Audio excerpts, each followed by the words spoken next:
सोचिए, जब प्यार के बीच अचानक ऐसा सच खड़ा हो जाए जो दिल को भी हिला दे और किस्मत को भी, तब इंसान क्या करे? जब किसी अपने का नाम सुनते ही सामने वाला बेहोश होकर गिर जाए, तब सवाल सिर्फ प्यार का नहीं, बल्कि जिंदगी और मौत का बन जाता है। ऐसे ही एक खतरनाक मोड़ पर आ चुकी है आर्या और अनु की कहानी। इस दिल दहला देने वाले सच को जानने से पहले, अगर आप चाहते हैं कि ऐसी जबरदस्त और इमोशनल कहानियां आपको सबसे पहले मिले, तो अभी इसी वक्त चैनल को सब्सक्राइब कर लीजिए और नोटिफिकेशन ऑन करना बिल्कुल मत भूलिए। आर्या और अनु की लव स्टोरी अब उस मोड़ पर आकर खड़ी हो चुकी है जहां हर रिश्ता सवाल बन गया है और हर एहसास खुद से लड़ रहा है। शुरुआत में ये कहानी बस खामोश निगाहों, अधूरी बातों और दबे हुए जज्बातों तक ही सीमित थी। दोनों के बीच एक अनकहा रिश्ता था जिसे शब्दों की जरूरत नहीं थी, लेकिन वक्त के साथ हालात बदलते चले गए और कहानी में एक ऐसा नाम जुड़ गया जिसने सब कुछ उलट पलट कर रख दिया। ये नाम है राजनंदिनी। जिस दिन आर्या ने अनु के सामने राजनंदिनी का सच रखा, उसी दिन से अनु का दिल बेचैन हो उठा। उस पल के बाद अनु के अंदर एक जिद जन्म ले लेती है, एक ऐसी जिद जो उसे चैन से बैठने नहीं देती। अनु को लगता है कि अगर वो एक बार राजनंदिनी से मिल लेगी, अगर उससे आमने सामने बात कर लेगी, तो शायद आर्या और उसके बीच आई सारी गलतफहमियां दूर हो जाएंगी। उसे यकीन है कि ये दूरी हमेशा के लिए खत्म हो सकती है। इसी उम्मीद में वो हर दिन खुद को समझाती है और हर रात इसी सवाल के साथ सोती है कि आखिर राजनंदिनी है कौन और उसका आर्या की जिंदगी में क्या सच में इतना बड़ा रोल है। अगर आपको भी ऐसे इमोशनल ट्विस्ट और दिल को छू लेने वाली कहानियां पसंद हैं, तो वीडियो को लाइक करना मत भूलिए, क्योंकि आपका एक लाइक हमें और बेहतर कंटेंट लाने की ताकत देता है। लेकिन कहानी का सबसे बड़ा और चौंकाने वाला ट्विस्ट ये है कि जिस राजनंदिनी को अन्नू अपनी और आर्या की कहानी का सबसे बड़ा रोड़ा मान रही है, वही राजनंदिनी दरअसल अन्नू का ही पूर्व जन्म है। ये सच इतना गहरा और डरावना है कि इसे जानकर किसी के भी पैरों तले जमीन खिसक जाए। सबसे हैरानी की बात यह है कि इस सच्चाई से ना तो आर्या पूरी तरह वाकिफ है और ना ही अन्नू को इसकी कोई भनक है। दोनों ही अंधेरे में टटोल रहे हैं और यही अनजानी सच्चाई उनके प्यार को अंदर ही अंदर तोड़ रही है। ऊपर से ये रिश्ता जितना करीब दिखाई देता है, अंदर से उतना ही खोखला और बिखरा हुआ है। दोनों एक दूसरे के सामने होते हुए भी दूर होते जा रहे हैं। अनु को लगता है कि आर्या उससे कुछ छुपा रहा है, वहीं आर्या खुद उन यादों और एहसासों से लड़ रहा है जिनका मतलब वो खुद भी पूरी तरह नहीं समझ पा रहा। इस बेचैनी के बीच अनु का दिल पूरी तरह टूट चुका है। वो हर दिन खुद को मजबूत दिखाने की कोशिश करती है, लेकिन अंदर ही अंदर बिखरती चली जा रही है। ऐसे ही एक दिन भारी मन और आंखों में ढेर सारे सवाल लिए अनु कंपनी पहुंचती है। उसका दिल बार बार यही कहता है कि अब उससे और नहीं सहा जा रहा। ऑफिस में कदम रखते ही सबसे पहले वो मीरा मैडम के पास जाती है। उसकी आवाज़ में थकान साफ झलक रही होती है। अन्नू बिना घुमाए फिराए साफ कह देती है कि अब वो इस नौकरी को और नहीं करना चाहती। ये सुनकर मीरा मैडम भी चौंक जाती हैं, क्योंकि उन्होंने कभी अन्नू को इतना कमज़ोर नहीं देखा था। अगर आपको लग रहा है कि कहानी यहीं खत्म हो जाएगी, तो ऐसा बिल्कुल नहीं है। आगे जो होने वाला है वो सब कुछ बदल कर रख देगा। इसलिए जुड़े रहिए और शेयर ज़रूर कीजिए ताकि आपके दोस्त भी इस कहानी का हिस्सा बन सकें। अनु का मन पूरी तरह टूट चुका होता है। वो खुद को संभालने की कोशिश भी नहीं करती। मीरा मैडम से बात करने के बाद वो सीधे आर्या से मिलने का फैसला करती है। बिना कुछ सोचे समझे वो आर्या के ऑफिस के केबिन की तरफ बढ़ जाती है। उसके कदम भारी हैं, दिल तेज तेज धड़क रहा है और दिमाग में बस सवाल ही सवाल घूम रहे हैं। केबिन में पहुंचते ही अन्नू आर्या के सामने खड़ी हो जाती है और अपनी सफाई देने लगती है। वो एक एक करके अपने दिल की सारी उलझनें खोलती जाती है। वो बताती है कि उसे क्यों राजनंदिनी से मिलना है, क्यों उसे लगता है कि ये दूरी गलतफहमी की वजह से है। अन्नू की आंखों से आंसू बह रहे होते हैं, लेकिन वो खुद को रोकने की कोशिश करती है। वो चाहती है कि आर्या उसकी बात समझे, उसकी मजबूरी को महसूस करे। लेकिन जैसे ही अन्नू के मुंह से राजनंदिनी का नाम निकलता है, उसी पल माहौल पूरी तरह बदल जाता है। आर्या का चेहरा सफ़ेद पड़ जाता है। उसकी आंखों में डर और दर्द एक साथ नजर आने लगता है। वो कुछ बोलने की कोशिश करता है, लेकिन शब्द उसका साथ छोड़ देते हैं। अचानक आर्या की हालत बिगड़ जाती है और वो वहीं बेहोश होकर गिर पड़ता है। ये नज़ारा देखकर अनु के होश उड़ जाते हैं। उसे समझ ही नहीं आता कि ये सब क्या हो गया। वो घबरा जाती है और तुरंत आर्या को संभालने के लिए दौड़ पड़ती है। उसका दिल डर से कांप रहा होता है। उसे बार बार यही ख्याल आ रहा होता है कि कहीं उससे कोई बहुत बड़ी गलती तो नहीं हो गई।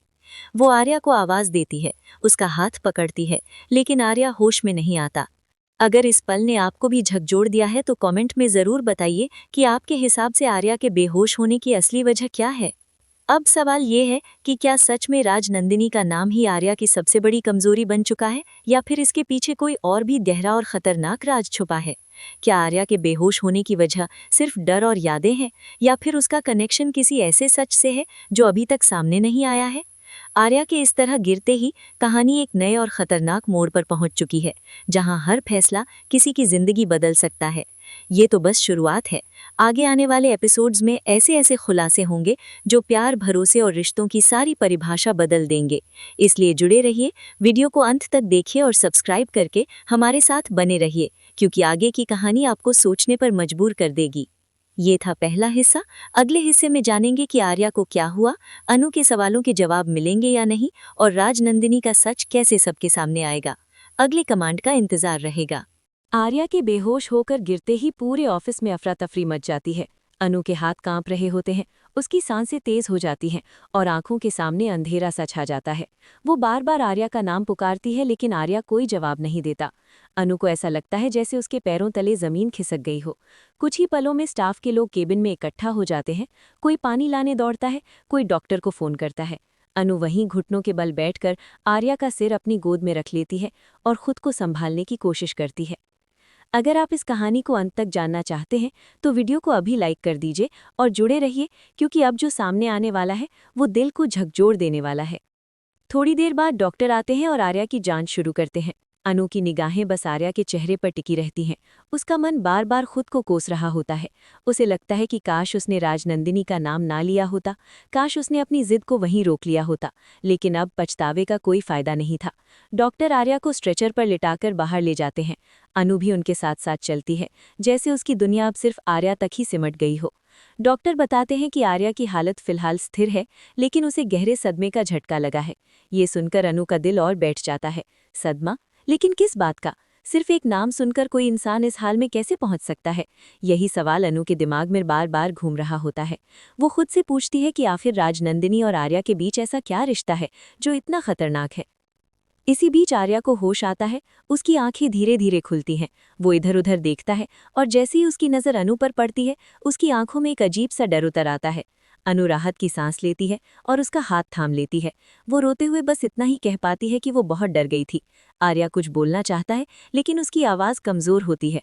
वो अनु से नज़रें चुराने लगता है, जैसे किसी सच से भाग रहा हो। अगर आपको भी लग रहा है कि आर्या कुछ बहुत बड़ा छुपा रहा है, तो कॉमेंट में अपनी राय ज़रूर लिखिए। अनु आर्या से सवाल करना चाहती है, लेकिन डरती है कि कहीं फिर से उसकी तबीयत न बिगड़ जाए। वो चुपचाप उसके पास बैठ जाती है। कमरे में सन्नाटा छा जाता है। बाहर की आवाज़ें भी जैसे धीमी पड़ जाती हैं। इसी खामोशी में आर्या की आंखों के सामने पुराने दृश्य घूमने लगते हैं। अतीत की कुछ झलकियां, कुछ एहसास जो उसे खुद भी पूरी तरह समझ में नहीं आते। राजनंदिनी का चेहरा, उसकी आवाज़, उसका दर्द, सब कुछ उसके दिल को चीरने लगता है। दूसरी तरफ अनु पूरी तरह टूट चुकी होती है। उसे लगने लगता है कि वो इस रिश्ते में बेवजह खुद को दोषी ठहरा रही है। वो बस सच जानना चाहती है। वो जानना चाहती है कि आखिर उसकी जिंदगी में ऐसा क्या जुड़ा हुआ है जो उसे बार बार इस दर्द की तरफ खींच लाता है। अनु मन ही मन फैसला कर लेती है कि अब चाहे कुछ भी हो जाए, वो राजनंदिनी से मिलकर ही रहेगी। उसे इस कहानी का अंत जानना ही होगा। अगर आप भी अनु की जगह होते तो क्या आप भी यही फैसला लेते? वीडियो को शेयर ज़रूर कीजिए और बताइए कि आप क्या करते। थोड़ी देर बाद आर्या थोड़ी हिम्मत जुटाता है। वो अनु से कहता है कि राजनंदिनी का नाम उसकी जिंदगी का सबसे बड़ा जख्म है। वो पूरी सच्चाई नहीं बताता, लेकिन इतना जरूर कह देता है कि इस नाम से उसका दिल आज भी कांप जाता है। अनु उसकी बात सुनकर और उलझ जाती है। उसे समझ नहीं आता कि वो आर्या की मदद कैसे करे। एक तरफ उसका प्यार है, दूसरी तरफ वो रहस्यमयी सच जो हर पल और गहरा होता जा रहा है। इसी बीच मीरा मैडम भी वहां पहुंच जाती हैं। वो अनु को संभालती हैं और उसे हौसला देती हैं। मीरा मैडम को भी महसूस हो जाता है कि ये मामला सिर्फ ऑफिस या नौकरी का नहीं है, बल्कि दिल और किस्मत से जुड़ा हुआ है। वो अनु को समझाती हैं कि जल्दबाजी में कोई फैसला लेना ठीक नहीं होगा, लेकिन अनु का मन अब किसी की भी बात सुनने को तैयार नहीं है। उसका दिल कहता है कि अब अगर वो पीछे हटी तो ये कहानी कभी पूरी नहीं होगी। रात होते होते आर्या को घर भेज दिया जाता है। अनु भी उसके साथ जाती है। पूरे रास्ते दोनों के बीच खामोशी रहती है। न कोई सवाल, न कोई जवाब, सिर्फ टूटी हुई सांसें और भारी दिल। घर पहुंचकर आर्या अपने कमरे में चला जाता है और दरवाजा बंद कर लेता है। अनु बाहर खड़ी रह जाती है। उसकी आंखों से आंसू बहने लगते हैं। उसे लगता है कि वो आर्या से उतनी ही दूर खड़ी है जितनी कभी नहीं थी। अगर आप इस दर्द को महसूस कर पा रहे हैं तो चैनल को सब्सक्राइब करना मत भूलिए, ताकि आगे की कहानी आप मिस न करें। उसी रात अनु को एक अजीब सा सपना आता है। सपने में वो खुद को किसी और रूप में देखती है। वही जगह, वही एहसास, लेकिन चेहरा अलग। कोई उसे राजनंदिनी कहकर बुला रहा होता है। उसका दिल तेज धड़कने लगता है और नींद टूट जाती है। वो पसीने से भीगी हुई उठ बैठती है। उसका दिमाग सुन्न हो चुका होता है। क्या ये सिर्फ सपना था या कोई इशारा? क्या सच में उसका कोई कनेक्शन अतीत से है? अगली सुबह अनु का फैसला और मजबूत हो जाता है। वो ठान लेती है कि अब वो पीछे नहीं हटेगी। वो खुद सच तक पहुंचेगी, चाहे इसके लिए उसे आर्या से भी लड़ना पड़े। दूसरी तरफ आर्या भी अंदर ही अंदर टूट रहा होता है। वो जानता है कि सच से भागकर कुछ हासिल नहीं होगा, लेकिन डर उसे जकड़े हुए है। वो नहीं चाहता कि अनु उस दर्द से गुजरे जिसे वो खुद गुजर चुका है। कहानी अब ऐसे मोड़ पर आ चुकी है जहां हर कदम खतरे से भरा है। एक तरफ प्यार है, दूसरी तरफ बीते जन्म का रहस्य।